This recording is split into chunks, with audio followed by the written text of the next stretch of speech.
Hello students, Holi ह्या सणाची सोपी माहिती पाहूया। मराठी निबंध होळी किंवा धुलीवंदन। सर्वप्रथम पीकेज लर्निंग ह्या चॅनलवर तुमचे सहर्ष स्वागत आहे आणि अशाच नवनवीन आणि उपयुक्त व्हिडिओसाठी चॅनलला नक्की सबस्क्राइब करा for English and Marathi students. Holi हा सण रंगांचा सण आहे, कारण ह्या दिवशी आपण एकमेकांना रंग लावतो। हा लोकप्रिय आणि अनेक सणांपैकी एक महत्त्वाचा हिंदू सण आहे। हा सण मार्च महिन्यात साजरा केला जातो। तसेच फाल्गुन या मराठी महिन्याच्या पौर्णिमेच्या संध्याकाळी होळी साजरी केली जाते।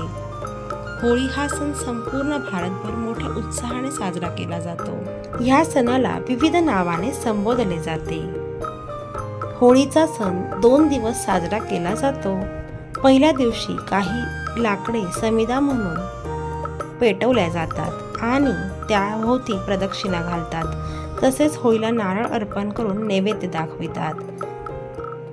दुसऱ्या दिवशी धुलीवंदनाचा सण साजरा केला जातो। त्यास धुळवड असेही म्हणतात, कारण यात होळीची रक्षा अंगाला लावली जाते। तसेच होळीनंतर 5 दिवसांनी रंगपंचमी हा सण साजरा केला जातो। यात लोक एकमेकांवर रंगांची उधळण करतात। होळी हा रंगांचा सण आहे। होळी या सणाला होळी पौर्णिमा, होली उत्सव, होलिका दहन अशी विविध नावे आहेत। हा सण वाईटावर चांगल्याच्या विजयाचे प्रतीक मानला जातो, कारण राक्षस असलेल्या हिरण्यकशिपूवर नरसिंहाच्या रूपात भगवान विष्णूंच्या विजयाचे स्मरण केले जाते। ज्याप्रमाणे होलिकेचे दहन होऊन भगवान विष्णूंनी भक्त प्रल्हादाचे रक्षण केले, त्याचप्रमाणे या दिवशी नकारात्मक विचारांचे दहन करून आनंद आणि प्रेमाची होळी साजरी केली जाते। म्हणून हा सण आयुष्यातील सर्व नकारात्मकता दूर करतो आणि जगात रंगीबेरंगी आणि तेजस्वी आनंद पसरवतो।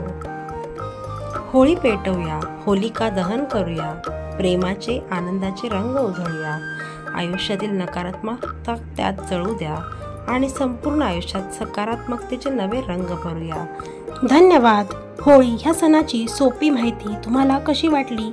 आवडल्यास नक्की लाईक करा, शेअर करा आणि अशाच नवनवीन उपयुक्त व्हिडिओसाठी चॅनलला नक्की सबस्क्राईब करा।